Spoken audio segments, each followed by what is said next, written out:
तर इकडे ना दुपारी सगळे निवांत झोपलो होतो. आदू मनू पण झोपले होते. तर मी मात्र उठले थोडंसं झोपून, कारण मनूसाठी मला खाऊ बनवायचा होता. ती उठेपर्यंत रेडी झालं तर परत घाई होणार नाही, म्हणून मी आधीच तिच्यासाठी थोडंसं तांदूळ भिजू घालून एक 5-10 मिनिटांना मग खिचडी लावली.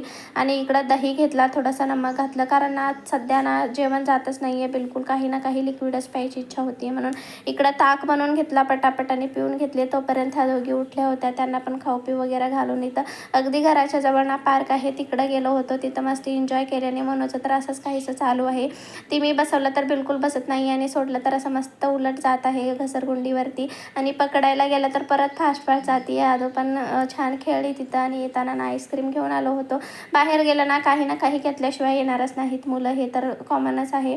त्यानंतर हा दुसऱ्या दिवशीचा शूट आहे, जे की आज अमावस्या आहे. सो केस धुले ना तर ते वाळवायचा खूप मोठा टास्क असतो त्याच्यासाठी, म्हणजे कामामध्ये ते काय वाळवायचा होतच नाही हे ते, म्हणून मी थोडासा वेळ दिला. आणि इकडं तुळशीला वगैरे पाणी घालून घेतलं. माझी तुळस ना एकदम अशी वाळून गेली आहे, त्याचंच एक मंजूर पडून छोटंसं रोप उठलंय, पण बघू आता काय होतंय. सो डेली पाणी तर मी घालत आहे. पूजा वगैरे इकडं करून घेतली, खालून फुलं वगैरे आणले, ते पण वाहून घेतले फुलं वगैरे.